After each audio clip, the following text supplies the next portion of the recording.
This is a Grande Pacific production.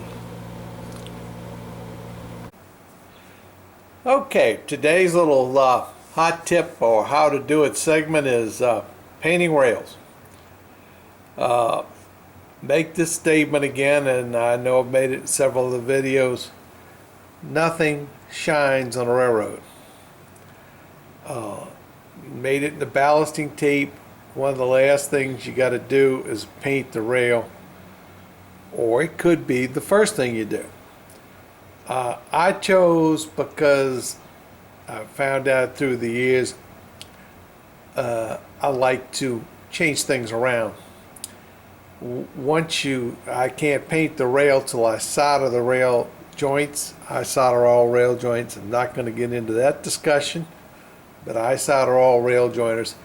So once you've soldered the rail jointers, that's pretty much where, as far as unless you make a major revision, that's where the track's going to stay, and at that point, then you can paint the rail.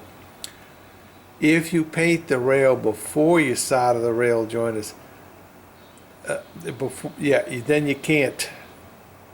Then you got a problem cleaning up the rail jointer to solder it, because the paint, the solder, and the flux will not work. Can't solder after the fact. So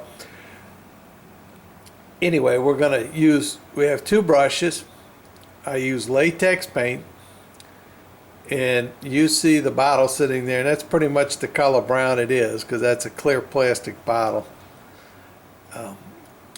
As I said before, I stole somebody else's color. Took a big dab of it, put it on a white piece of paper, went over to Lowe's.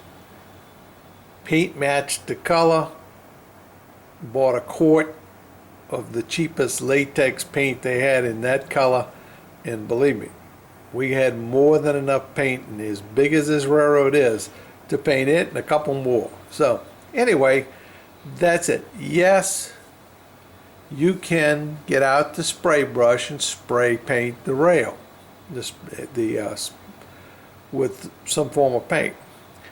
One thing I've learned over a long period of time, and of course now the paint's not available, because a lot of people use Floquil Rail Brown to spray paint their rail.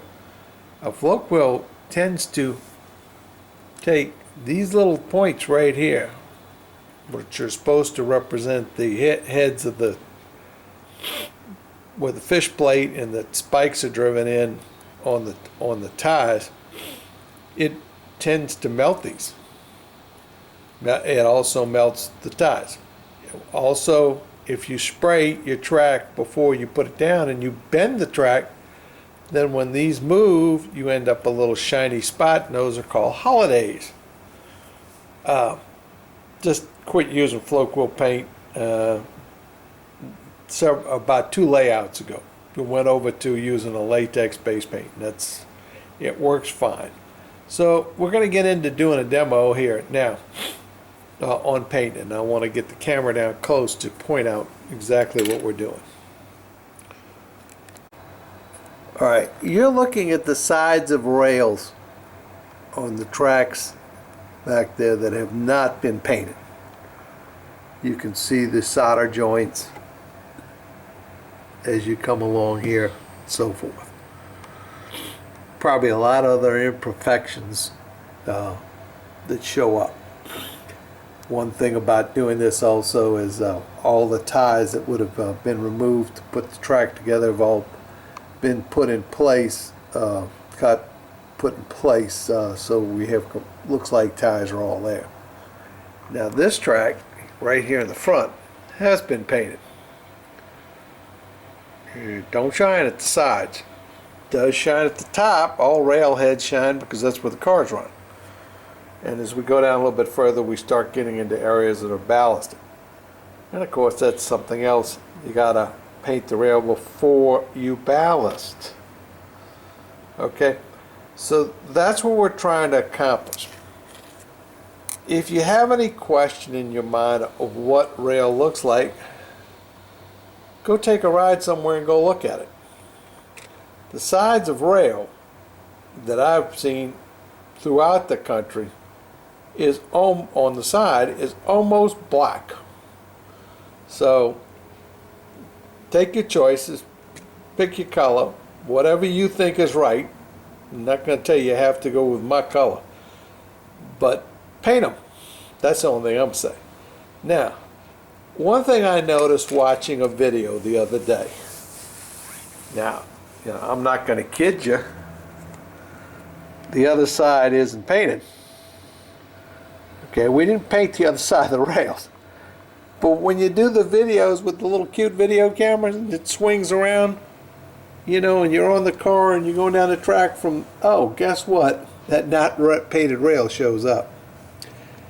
So all you people with the Go cameras riding around in cars, and you've done all this great work, the Go cameras pick up the other side of the rails when they're going down the track and show they've not been painted. Just a point that I thought I'd make here. I was watching a video last night, and it's kind of like stuck out as a sore thumb. So that's what we're going to do. We're going to paint some rail now. Okay, so now we have our little bottle of paint here, right here, and I have a brush, and all I do is take the brush, stick it into the bottle, and get the paint on it. Now I'm going to step over here so you can see it. All I do is take that nice brush, smear it right in there. Now, this paint, when it dries, is a very close match to the ties. So, it doesn't make any difference on this because it gets the paint the ties and everything. Now, so you do a section, and I'm kind of cutting it short. I usually do a lot more than this. While it's still wet, you have a rag, wet rag, okay? And this is going to save you a lot of grief because there's paint on top of the rails, and you don't want to, believe me, you burn up a lot of cleaning track pads trying to get all the paint off. So just take your fingertip with the wet rag and then let it dry. A couple hours from now, you have nice painted rail. I tend to do the areas that I'm working on. If I'm going to ballast this area and scenic, and this is kind of getting to the end, the final parts, this track was probably put down in 2009, the fall of 2009. So here we are quite a bit later, getting around to finishing this area. So the next step would be to ballast. So now I'm painting the rail. Now, you also want to do the switches. Now these are Atlas switches, and each switch probably has its own unique point that you don't want paint on. So in this case, we're going to get a lot. Okay, got to get it in the frame here. All right, I'm over here. Lot smaller brush. Okay, got the idea here? Stick the paint brush in there, get it all nice and wet. Then I'm going to come along here. I am not going to paint back here behind this. The last part is right up on this Atlas, which is right up to where the points tuck in. Don't paint the back. I don't care if it shines or not there, because if you paint that, you're going to have trouble with any switch, because a lot of them make contacts. Then I'll get back in here and the inside of the rail there. Now, one thing about an Atlas switch is they have a little plate right here. You don't want paint on that plate because that actually is an electrical contact point. So then very carefully catch the point on the switch, just that one side, and right back to there. Okay, that basically all I do. Catch just a little bit on this edge right here.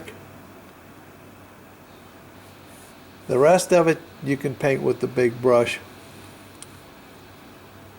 Got to be careful around right here where the arm goes through, because you don't want excess paint around that. It won't slide. Okay? So everything else I can pretty much do with the big brush. So do your switches by themselves. Don't get paint on the points, on the contact points or on the points of the switch. That's another problem with spraying too. Sometimes it gets to be difficult to avoid that. So this is about all I can say about painting track. This is the way I do it. It's simple. It gets to be very quick as far as I'm concerned. You know, once you get the knack of this, 15 or 20 minutes I can cover this. I'm going to paint. My objective right at the moment is to cover this apex yard right here. So that's my objective. I'll probably also, just for the sake of it, go back and catch the two tracks on the main in the back that are climbing up the hill there, mountain, because they need to be painted, and that's not too far away from doing scenery. There's nothing else to do up there, so they can be painted. So that's what we're doing here. We're playing rail painter. Just all part of it to make it look good. So you can see that section right behind the bottle that I painted. It stands out. It makes a difference. If you watch videos on YouTube, I hope you're watching mine, and you see this, you're going to start looking at it, and you will see real quick that the pieces that really look good, they have painted the rails.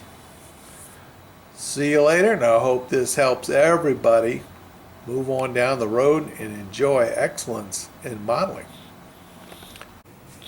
So now we've completed painting all the track in the apex yard, and at some point here in the near future we'll probably get around to ballasting it. We do need to do some scenery work back there on those mountains though first. We were playing around with a little bit of stuff while we were doing the ballast work, but as soon as we get that done, then we'll move ahead. Nice dark sides on the rails now. No shiny sides on the rails.